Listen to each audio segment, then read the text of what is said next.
Welcome to another Walter Football video. I'm Charlie Campbell, Senior Draft Analyst. Before we get rolling here, click into the settings, speed it up to 1.25 or 1.5. I think that makes these videos a lot better. Okay, been threatening to do the mailbag. It's finally here. Let's hit on some of these questions. Okay, from Edmund Kuhn, why don't you tweet about the draft and draft prospects? Okay, good question. I get this regularly from time to time. First of all, I don't work for Twitter. I work for WalterFootball.com. We're a small company, only a few people on staff, and Twitter does not pay you to tweet. It doesn't pay our company for us to tweet about prospects. So we keep our information on Walter Football. It wouldn't be necessary to come read our articles if we were just tweeting everything out there on Twitter, but we have families, we have people that depend on us, and Walter Football is completely free. You don't need any subscription. All the content is there, free to read. So from that perspective, it just doesn't make sense to post the information on Twitter rather than the website. And Twitter is just a cesspool of negativity overall. I really don't read it. I don't read what most people tweet about in terms of football and different things. I don't have the time, honestly, as well. I did make the mistake of going on during the first presidential debate, and I saw just a ton of NFL writers tweeting about politics, and I just went on an unfollowing spree. I wasn't even sure, didn't even look at some of the names I was unfollowing, but to me, it just does not have any place in football. You guys don't follow me for politics. My political opinion's irrelevant. You have yours, I have mine. Doesn't matter for my job what mine is. You guys follow me for getting information from NFL teams and writing about the draft. So that's my focus 100% of the time on Twitter and in my content that I write for Walter Football. So I just don't think it has any place for that. So if you're an NFL writer and I unfollowed you, I apologize. I'm not even sure who I did, but I just don't read it. A few months ago, I tweeted out a bunch of criticism of the Big Ten when they decided to cancel the season, criticizing Kevin Warren, the commissioner, and the Big Ten conference presidents. And I, just said what I felt there in terms of what they were doing to these college athletes. But a friend of mine told me later, a few weeks later, like, oh, you got really like a ton of hate about those comments on Twitter. And I was like, oh, really? I didn't even see one of them. I don't even know where to look. So I just don't read it. I'm part of that 98% of Americans who don't read Twitter, and yet I'm part of the 2% of Americans that actually tweet on Twitter. But as far as the draft goes, Twitter can be fool's gold. I will warn you guys that. I remember years ago when I was first kind of starting to come to my stance on how I am with Twitter was Sean Oakman, this defensive end from Baylor guy. Looks like he could be on the cover of Muscle Fitness magazine. Just looked like a monster on the football field, but was not a good football player. But there were a few plays in a bowl game against Michigan State where he really got the better of Jack Conklin. So in isolation, you take that 10-second clip and post it on Twitter, Sean Oakman getting the better of a first-round offensive tackle, you think, oh, well, he's going to be a star. He's a stud player. No, not the case. You're throwing out all kinds of other body of work in terms of background, how they played in other games, et cetera, et cetera. So I remember Twitter being hyped up about Sean Oakman, top 10 pick, all this and that, and the guy couldn't make it in the NFL. A few years ago, I remember hearing that Hakeem Butler, the Iowa State wide receiver, was getting this huge Twitter hype train going. And I was like, really? He's like a mid-round pick. And obviously, that's where he ended up going in the mid-rounds, and he hasn't been able to make a dent in his NFL career, barely hanging on at this point. So Twitter can be fool's gold and very misleading for draft prospects. NFL teams don't tweet out where they're grading guys. They don't tweet out where they're valuing guys. They don't tweet out the football character valuations they have in a player's scouting report. So Twitter can just be a lot of fool's gold, very misleading stuff. So I just don't have time to go through all of that. So that's my feelings there on that. But yeah, definitely do me and our Walter Football Small Company staff a solid and keep going to the website. It's free. We give you everything we got right there. Next question from Bruce Wayne. I love Batman, so you're cool to me. Can you please do a video on Les Snead and his questionable second contracts for his draft picks, i.e. Tavon Austin, Jared Goff, Alec Ogletree?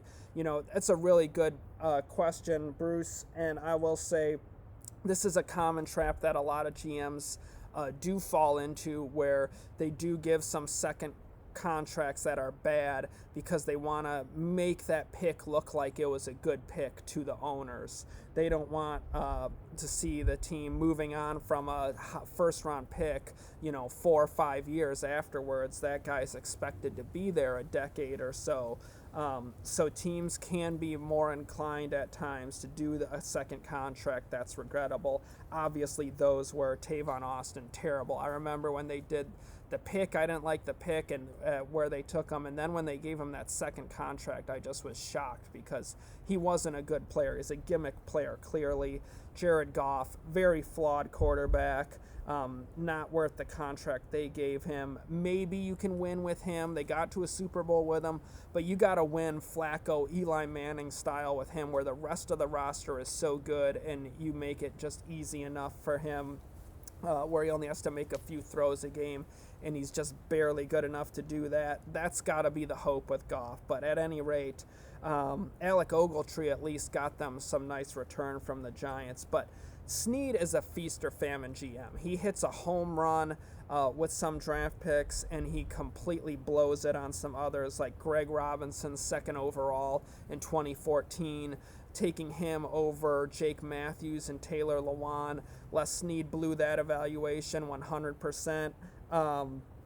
Obviously, Robinson was a bust. Those two are really good NFL left tackles. Then you look at other second-round picks like Isaiah Peed and Brian Quick, pure bust. Trey Mason in the third round. 2018, 2019 drafts are not looking good right now for Les Snead. Although it's too early to pass complete judgment, I think you need really 3 years to give you an honest, good judgment on a draft class, but the early returns on those years aren't looking good. Now, he has hit some home runs, like you said, feast or famine, and he has had some feast. Obviously, Aaron Donald, outside of the top 10, tremendous future Hall of Famer. Todd Gurley, well, he didn't last that long. He did get the Rams to a Super Bowl. They were fighting to not be the last place team in the NFC West. And then Gurley helps get them, carrying that offense with Jared Goff, making Jared Goff look a lot better. The Rams get to a Super Bowl. So that, and then, some other good second-day picks from Snead. Janoris Jenkins had a really good career. He was only a second-round pick, though, because of the character and the stuff that happened with him at Florida before North Alabama. But Trumaine Johnson was a nice pick, round 3. Cooper Kupp, nice pick. Tyler Higbee, 4th round. That was a good pick as well. So Snead, he's a feast or famine GM. They just have to hope he gets enough feasting in there for them to win a Super Bowl championship. We'll see if Goff is capable of it. I'm suspicious that he is not, but time will tell. Next question, Christian Punt. Who is the front runner for the Texans GM head coach openings? Do you think Jack Easterby's presence makes this job less attractive? That is an absolute resounding yes. I can tell you 100%. Unless it's a guy like Nick Caserio from New England who knows Easterby well, and maybe they have a relationship of trust and whatnot. But otherwise, for other GM candidates, Easterby is just a complete negative. You can have no confidence that he won't undercut you. With that excellent Sports Illustrated article on him about how he watches practice with Cal McNair, you have no idea what he's going to say that will cut the legs out from underneath you, make you the sacrificial lamb. GMs are very cognizant of that, head coaches as well, the inner office politics, who's stabbing who in the back when seasons don't go well. That is a big factor. So GMs are not going to want a guy like that talking to the owner all the time, making their job a lot more difficult and making it more likely that they don't get much time to turn that team around. And that is a big rebuilding project because they lack draft capital. Some of the Bill O'Brien contracts were just terrible. You have a lot of needs you need to fill. And, the time you have a window of opportunity with Deshaun Watson, but you don't want to blow it. You don't want to make him another Andrew Luck or David Carr, talented quarterback prospects who you don't win with because the rest of the team just isn't good around them. So Easterby is going to make it tough for them to have a good GM. They need to can him, need to get a fresh start there in Houston with a new GM and head coach. Okay, do you think Lincoln Riley jumps to the NFL anytime soon? I do think that's a real possibility. I think Lincoln Riley's a really good coach schematically. I think he does really he's a good play caller. What they do offensively there at Oklahoma, obviously year after year, is effective. I really like last year how he changed that team from being a passing-driven team under Baker Mayfield and Kyler Murray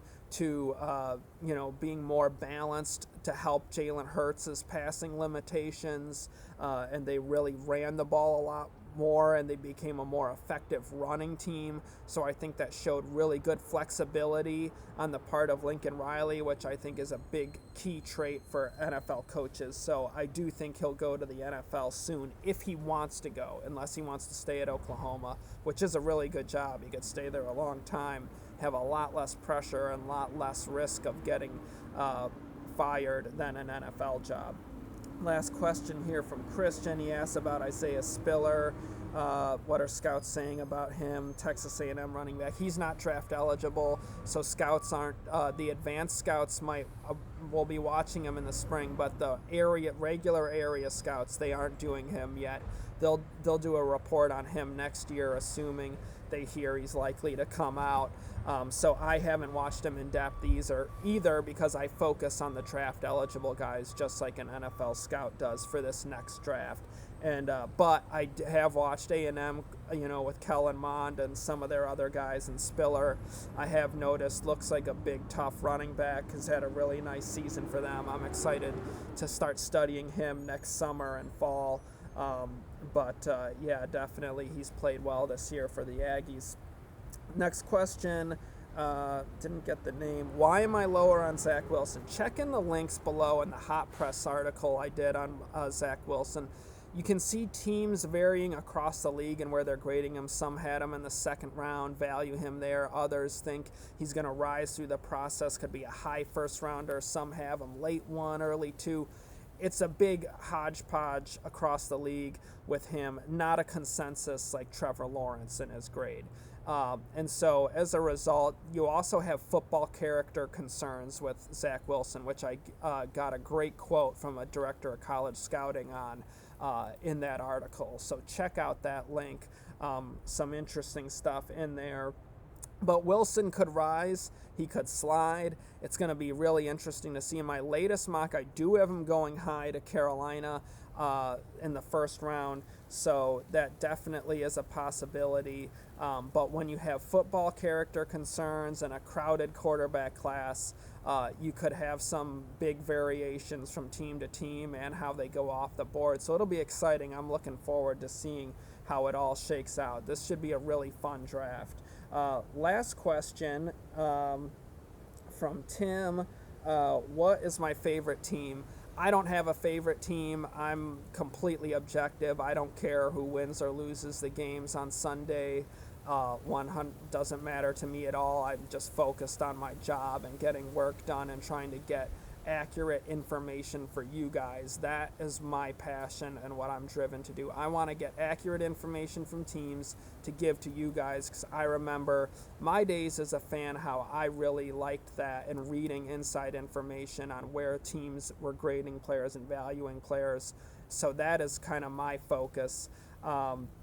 I do want my sources to do well individually, because these guys are kind enough to help me out and to get information for you guys. So I want them to do well in their careers. Obviously, if their teams win, that helps them. So I hope for them personally they get promotions and get better opportunities for them and their families. But in terms of cheering for a team, those days for me are long gone.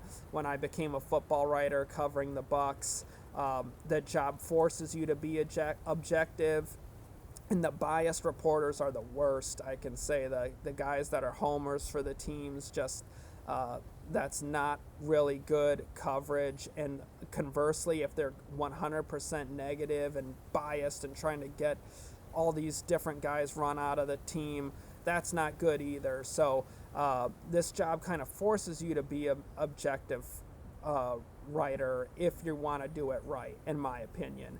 I was born on the south side of Chicago. I fell in love with football and the '85 Bears as a kid there, living on the south side. And then also coming down to Tampa to visit my grandparents consistently. So I was this weird kind of Bears Bucks fan as a kid when I was growing up. But then once you get into doing this for your living, you just have to be objective in order to be a good reporter, in my opinion. And I'm the messenger. I'm the messenger for you guys, and I just want to get you guys the best info that I can. I don't talk to agents, because agents are fool's gold in terms of information. A lot of times they have an agenda. I mean, they're trying to do what's best for their client, and that's their job. So they'll sell you a bill of goods. There's only 2 agents that I speak with, and that's because they're family friends. One of them, Kelly Masters, just an amazing person. She does so much work for charity, helped me and my wife start our charity, Bodie's Kitty Cause, and she's just an amazing, phenomenal human being, of one of the few genuine people in that side of the NFL industry. Just a great person, and so God bless her. But I focus on not rooting for teams. I focus on not getting bad information from agents. I focus on getting good information from NFL teams for you guys, because I remember what it was like as a fan, and that's what I really loved and enjoyed reading, and that's what I want to get for you guys. So hope that answers these questions adequately. You can email me for these mailbag videos. I'll do them periodically from time to time. You can email me at Draft Campbell. You can put a question in the comment below. I don't always get to read all the comments, just because I get so busy with so many games to watch and tapes and articles to write and everything. So the email is the better route to get it to me. At draftcampbell@gmail.com. I'll definitely see it there. And I really appreciate you guys. Thank you so much for watching. Please like our the video, and please subscribe to the channel. Please share with your friends. We're trying to grow this thing. And you can follow me on Twitter at Draft Campbell. You can follow Walt on Twitter at Walter Football. And I really appreciate you guys watching. This has been an awesome start to the YouTube channel. I love the feedback we're getting, and I love interacting with you guys. And I really am so grateful for you guys going into 2021. I hope everyone has a happy new year. Have some fun, but be safe. And let's have an awesome 2021. It's got to be better than 2020, right? So you guys are awesome. I appreciate you. I'm grateful for you. You take care, and I'll be back with you soon.